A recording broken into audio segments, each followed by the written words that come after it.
Alors demain, je vais participer à la table ronde sur l'économie circulaire tourne-t-elle en rond ou en rond, hein. Donc le thème, c'est l'économie circulaire. Et le message que je vais essayer de faire passer, c'est que dans les métiers du groupe Bouygues, et en particulier dans la partie construction, depuis des années, le modèle constructif qui est utilisé partout dans le monde, c'est pas propre à la France, c'est un modèle qui génère beaucoup de déchets, on peut le dire, et que l'heure aujourd'hui est à la récupération de ces matières premières pour pouvoir les réutiliser ou les réemployer pour construire au lieu de les jeter. Hein, ça paraît bête comme ça, mais ça sous-entend de changer plein de choses dans les process pour pouvoir réintroduire ces matières premières secondaires dans le cycle industriel de la construction neuve. Je pense que par rapport à... En Europe, il y a des grosses disparités.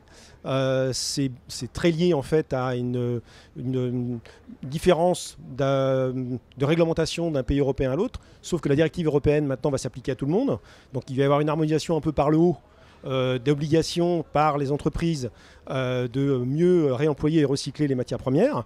Et donc la directive est sortie pour la France, donc elle s'appliquera comme pour les autres pays européens, c'est-à-dire les chiffres, c'est 70% de recyclage à l'horizon 2020 issus des déchets du BTP, on est à 50% à peu près en France, donc on a quand même un gap important en quelques mois à combler.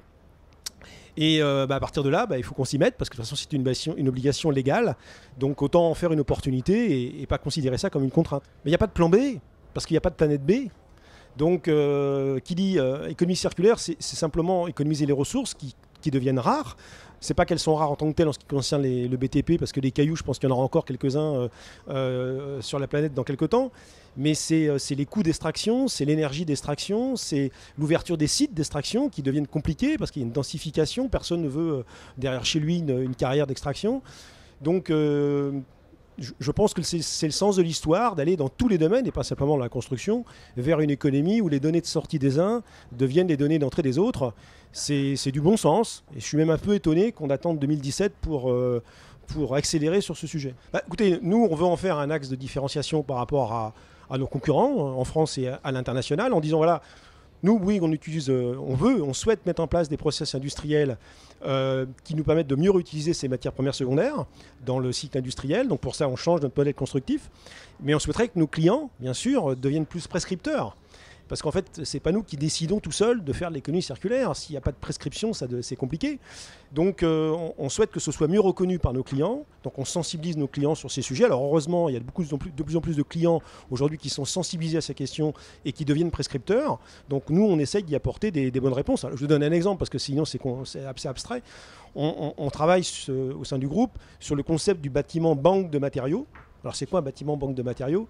C'est un bâtiment qui est conçu pour pouvoir être plus facilement déconstruit et non pas démoli, pour qu'à la fin de la vie du bâtiment, on puisse réutiliser certains éléments du bâtiment pour reconstruire un autre bâtiment, un peu comme les châteaux forts dans le temps, qui étaient construits avec les pierres de l'église, qui étaient les pierres du dispensaire, etc.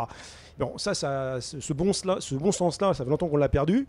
Eh bien, je pense qu'aujourd'hui, les techniques numériques qui permettent une meilleure traçabilité des matières premières et des éléments finis, on va pouvoir plus facilement construire pour ensuite déconstruire et reconstruire. Alors moi, je suis persuadé que c'est le sens de l'histoire, parce qu'en fait, dans l'échelle de Jacob de l'économie circulaire, il y a 4 étapes.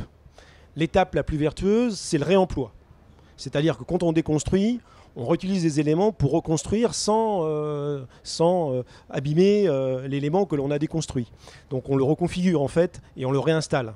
Ensuite, il y a le recyclage. Le recyclage, on prend la matière première, on la retravaille et puis on réutilise cette matière première souvent pour fabriquer un autre objet. Ensuite, il y a une valorisation qui peut être énergétique. Ça, c'est déjà pas très glorieux parce qu'on brûle quelque chose qui sert certes à faire de l'énergie, mais il y a quand même destruction. Puis après, il y a l'enfouissement. Alors ça, c'est ce qu'il faut absolument éviter dans le futur. Donc, la première chose à faire, c'est le réemploi.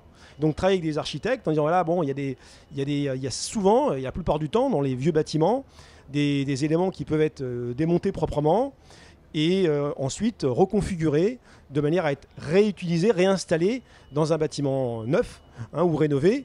Les architectes savent faire ça dès lors qu'on leur demande de le faire. Non, si ça l'était, on n'en parlerait pas. Donc il y a un gros travail à faire en matière d'éducation. On ne conçoit pas des nouveaux produits en utilisant l'économie circulaire comme on utilise aujourd'hui les matières premières primaires issues des industries extractives. Donc c'est pas du tout la même mécanique. En termes de traçabilité, en termes de connaissances sur les matériaux. Donc il y a toute une éducation à faire, mais c'est en cours, les choses avancent.